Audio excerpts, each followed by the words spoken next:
Existem 3 segredos para você resolver confortavelmente qualquer exercício sobre consolidação de demonstrações financeiras. O primeiro é compreender bem o conceito de consolidação de demonstrações financeiras à luz da norma internacional de relato financeiro, a IFRS 10. E o segundo passo, ainda no âmbito desta norma, é compreender as regras e os procedimentos de consolidação. E o terceiro e último passo é exercitar. Okay? Não existem atalhos, é exercitar. Então, se você quer ver a aplicação dessas 3 dicas que eu aqui mencionei, fica aí do outro lado que nós já voltamos depois da vinheta.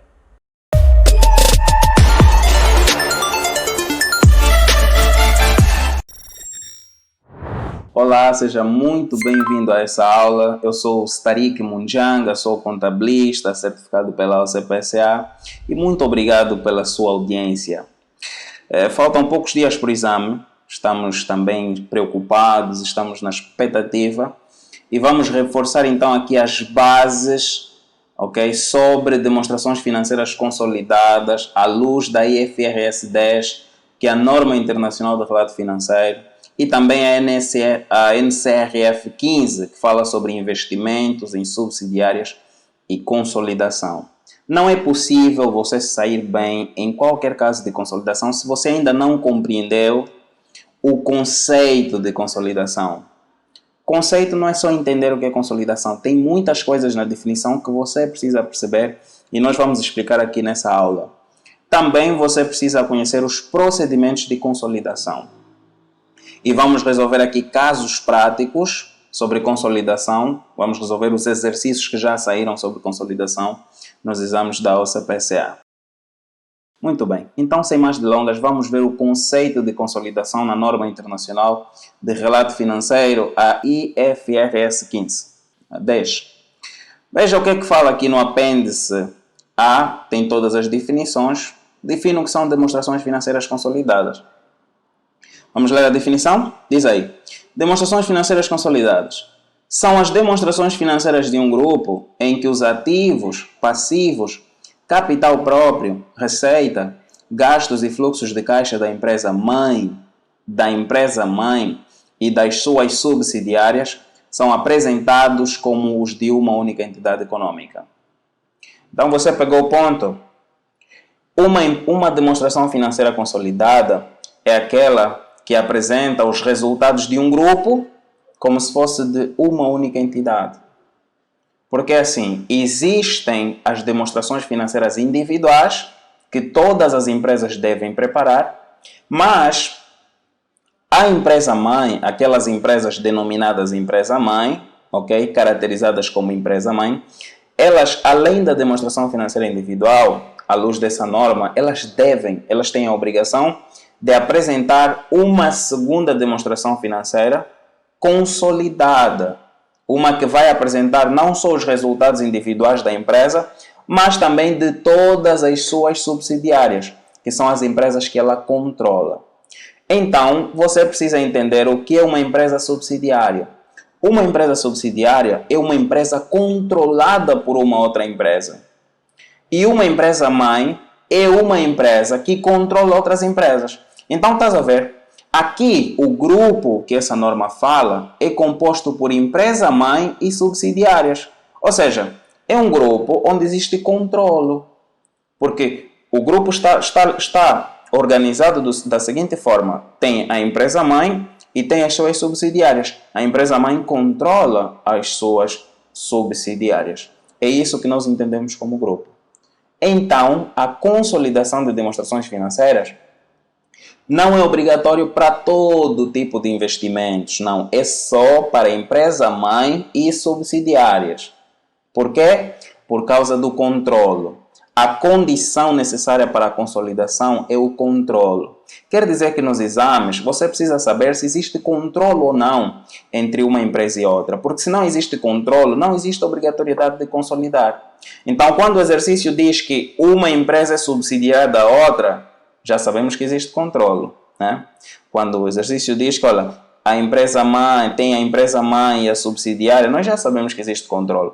Mas se disser simplesmente que uma investida e a sua investidora e não determinar qual é o tipo de relação que elas têm, se é de controlo ou se é simplesmente influência significativa, então nós temos que calcular para saber se existe controle. Ok? Então o que é controle já agora? O que é controle? Controle é o poder que a investida, nesse caso que a investidora, tem sobre a investida, o poder de tomar as decisões relevantes da outra empresa, as decisões sobre as políticas operacionais e de financiamento, porque são essas as decisões que vão afetar diretamente o resultado. Okay? Mas a NCRF dá aqui uma grande ajuda no momento de determinar se existe ou não controle. Diz aí, aqui a NCRF 15, Investimentos em Subsidiárias e Consolidação, ela diz aí, eu vou ler até tudo isso, né? Diz aí, uma subsidiária é uma entidade que é controlada por uma outra entidade designada por empresa-mãe. Todas as subsidiárias são consolidadas.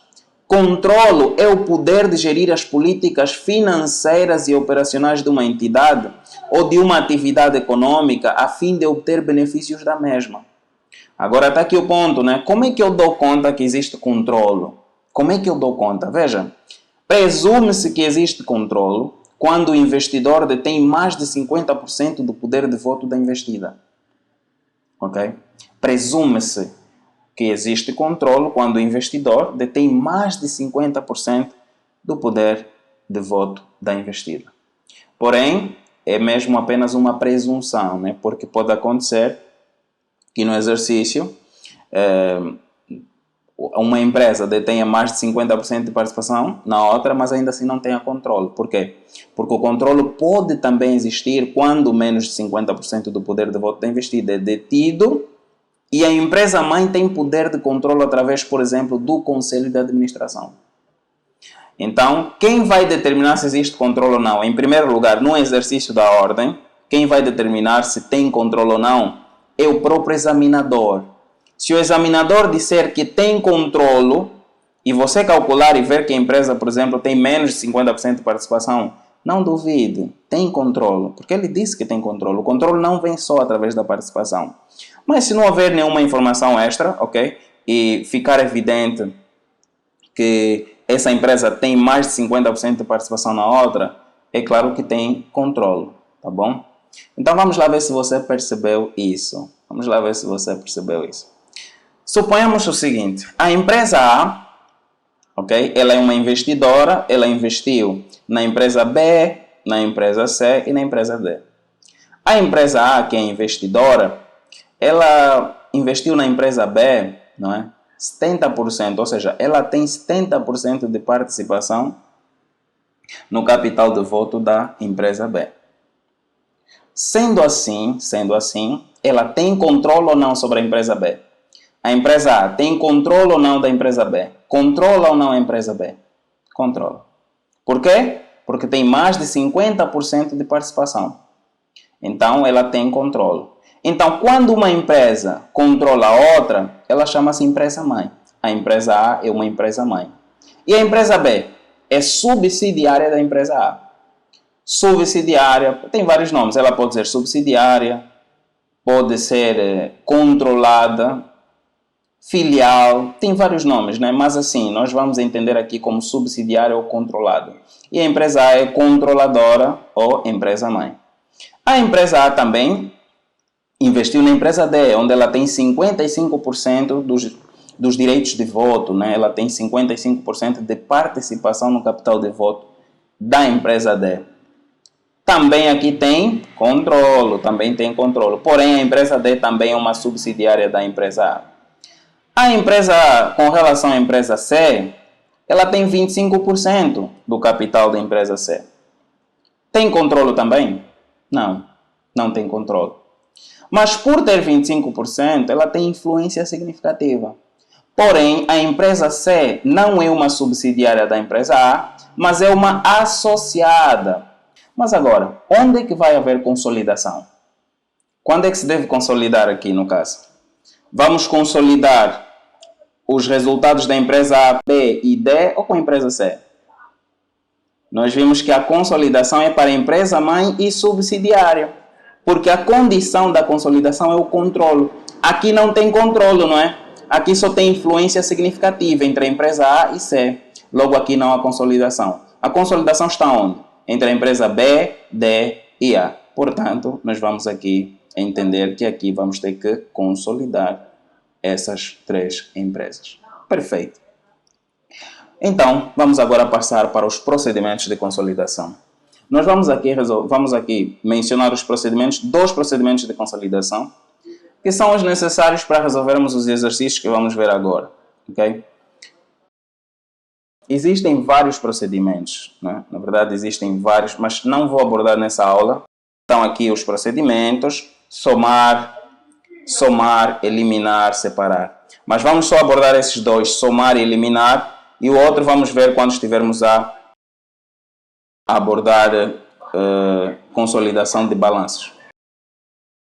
Mas nessa aula vamos nos focar em consolidação de demonstração de resultados, tal como saiu nos exames da OCPCA. Então vamos falar sobre esses dois procedimentos, que é somar e eliminar. Primeiro procedimento de consolidação, somar saldos da mesma natureza. Ativo com ativo, passivo com passivo, receitas com receitas, despesas com despesas. Ou seja, imagina a empresa A, B e C. Então nós temos que somar itens da mesma natureza. Temos que somar o ativo da empresa A com o ativo da empresa B e o ativo da empresa C. Ok? Muito bem. E esse procedimento que é muito importante, eliminar transações intragrupo. Eliminar transações intragrupo. Essa é outra regra ou procedimento de consolidação, que todas as transações que são feitas dentro do grupo devem ser eliminadas. Ou seja, se a empresa A, a controladora, por exemplo, a empresa mãe, efetuar uma venda à sua subsidiária, essa venda deve ser eliminada. Se a empresa mãe emprestar um capital à sua subsidiária, essa dívida deve ser eliminada. Esse direito a receber deve ser eliminado também. Ok? Então as operações intragrupo não contam, devem ser eliminadas. E vamos ver por meio desse exemplo por quê. Veja aqui o exemplo aqui. Vamos supor essa situação, né? O rendimento consolidado da família Regina. A senhora Regina é uma trabalhadora exemplar e ela ganha 500 mil kwanzas. Ela ganha 500 mil. E a sua filha Cláudia ganha 250 mil. Porém, ela tem outro filho, Júlio, que também ganha 250 mil. Qual você acha que é o rendimento consolidado dessa família? Qual é o rendimento consolidado aqui da senhora Regina? Será que é apenas os 500 mil que ela oferece? Não. A senhora Regina, na sua casa, ela também tem o salário da sua filha Cláudia, também ajuda. O seu filho Júlio também ajuda. Então, o rendimento consolidado da família, ok, da senhora Regina, não é apenas 500 mil, que é o que ela ganha, mas é o salário todo da família, que vai ser 1 milhão de kwanzas. Ok? Então, é assim que se observa uma consolidação, não de forma individual os resultados da empresa mãe, mas também os das suas filhas ou subsidiárias, que é o que está a acontecer aqui. Nós estamos a olhar para todos eles, toda a família, como sendo apenas uma única pessoa. Ok? Então, é assim que se olha na consolidação. Não uma única empresa, mas um grupo como se fosse uma única empresa. Então, o consolidado aqui é 1 milhão de kwanzas. A segunda regra diz que devem ser eliminadas as transações intragrupo. Por quê? Repara, se a Cláudia, num determinado mês, ficar zerada, ok? Porque ela emprestou os seus 250 mil à sua mãe Regina, o que é que vai acontecer? A senhora Regina vai ter quanto naquele mês? 750 mil. Não é? Mas agora veja, a Cláudia está zerada. Mas isso afetou o rendimento consolidado da família? Não. 750 mil mais 250 mil do Júlio, sempre 1 milhão de kwanzas. Ou seja, as operações intragrupo, elas não afetam o patrimônio consolidado. Elas não afetam, por isso devem ser eliminadas. Não deve contar como um direito a receber ou a pagar, porque não vai afetar o patrimônio consolidado. Então, se o Júlio vender alguma coisa à senhora Regina, ou a Cláudia, ou o Júlio, também não vai afetar, vai permanecer sendo sempre o mesmo patrimônio, ok? Então, é isso aí. Agora, vamos aplicar esses procedimentos nos exercícios da OCPCA. Mãos à obra. Vamos aqui neste exame Nós temos aqui este exame de junho de 2019, exame tipo, questão número 18, é sobre consolidação. Vejamos. Durante o segundo semestre de 2017, a Filhos S.A. era uma empresa subsidiária da ABC Limitada e não detinha participações financeiras noutras sociedades. Nesse semestre, a Filhos S.A. comprou a sua sociedade-mãe 100 mil kwanzas de mercadorias que, por sua vez, já tinha adquirido. Repara, vamos já sublinhar aqui. Vamos sublinhar aqui essa informação que ela é muito importante. Diz que comprou a sua sociedade-mãe 100 mil kwanzas de mercadoria. Por que essa informação é importante? Porque nós estamos a tentar ver se houve aqui alguma operação intragrupo. Já vimos o que se faz com as operações intragrupo. Então ela está a dizer que a Filhos S.A. comprou a sua sociedade-mãe 100 mil kwanzas de mercadoria. Essa informação é importante. Por sua vez, esta tinha adquirido nesse mesmo ano a uma outra sociedade que não pertence ao grupo ABC. Muito bem, aqui não tem operação intragrupo, foi fora do grupo. A Filhos S.A. não efetuou vendas à empresa-mãe. Muito bem, então é só a empresa-mãe que efetuou vendas a Filhos. As margens sobre o custo das vendas são iguais nas vendas praticadas pelas duas empresas, empresa-mãe e sua filial da Filhos S.A. As contas individuais das duas sociedades mostravam os seguintes saldos relativos a esta mercadoria em 2017. Então veja, minha preocupação aqui nesse exercício é saber, primeiro, existe controlo ou não? Porque se não existe controlo, não tem como consolidar, não temos essa obrigação. Existe controle ou não? Veja, a descrição diz que durante o segundo semestre de 2017, a Filhos S.A. era uma empresa subsidiária da ABC. Então me responda, existe controle ou não? Existe controle, porque era uma subsidiária. Subsidiária é uma controlada. Então existe controle. Vamos avançar. A minha segunda preocupação vai ser saber se houve operação intragrupo. E já sublinhamos, diz que houve. A empresa-mãe, se a Filhos comprou a sua sociedade-mãe, é porque a empresa-mãe vendeu a Filhos. Quanto? 100 mil de mercadorias. Então agora vou olhar aqui na DR, né? Tenho vendas e tenho o CMV, custo das mercadorias vendidas. A ABC, que é a empresa-mãe, vendeu quanto? 100 mil. Então naquele ano a ABC já não efetuou vendas a outras empresas fora do grupo, né? Porque o exercício diz que ela vendeu 100 mil. E é o que aparece aqui na DR. Porém, esse valor aqui de 100 mil, o que é que nós vamos fazer com esse valor? Os 100 mil, essa venda, temos que considerar em um lucro realizado? Não. Então nós temos que eliminar isso. Vamos eliminar. Então vamos riscar isso, que não interessa. E consequentemente o seu custo, porque é a mesma operação, vamos riscar isso. Então o que é que conta aqui como resultado consolidado? Já eliminamos essa operação porque intragrupo. Só ficou o resultado da Filhos, porque essa venda que a Filhos fez foi fora do grupo. Então conta. Vamos lá. Vendas foi 37.500, custo foi 30 mil. Então 37.500 menos 30 mil são 7.500. Tem alguma opção aqui com esse resultado de 7.500? A linha A 10 mil, a linha B 13.500, a linha C 27.500, a linha D nenhuma das anteriores. Com certeza nenhuma das anteriores. Porque aqui nós não tivemos nenhuma opção com 7.500. Muito bem. Vamos agora para o outro exercício. Outro exercício de consolidação aqui no exame de agosto de 2020. Tem mais um exercício aqui de consolidação. É o exercício 29. Concentração e consolidação. Estás pronto aí? Vamos. Durante o segundo semestre de 2019, a SPGS S.A. era uma empresa subsidiária da GHR S.A. e não detinha participações financeiras noutras sociedades. Ok, muito bem. Há controle aqui? Durante o segundo... Há controle. Ele diz que a SPGS era uma empresa subsidiária da GHR. Então tem controle aqui. Se tem controle, tem consolidação. Continuando, nesse semestre, a SPGS S.A. comprou a empresa-mãe 200 mil de mercadorias. Vamos a observar o que? A operação intragrupo, não é isso? A empresa SPGS comprou a empresa-mãe 200 mil kwanzas de mercadorias. Está aqui, vamos sublinhar, é uma operação intragrupo. Então, se a SPGS comprou a empresa-mãe, é porque a empresa-mãe vendeu a SPGS. Então, temos aqui uma venda de 200 mil da empresa-mãe para a sua subsidiária. Esta tinha sido adquirida nesse mesmo ano a uma outra sociedade que não pertence ao grupo GHR-SA.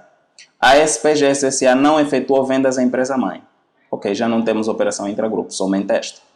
Diz também que as margens sobre o custo das vendas são iguais nas vendas praticadas pelas duas empresas. As contas individuais das duas sociedades mostravam os seguintes saldos relativos a essa mercadoria em 2019. Então, o que é que vamos reter aqui? Houve operação intragrupo de 200 mil, não é? Que foi uma venda da empresa-mãe para para Filhos S.A. E também diz que a margem sobre o custo das vendas eram iguais.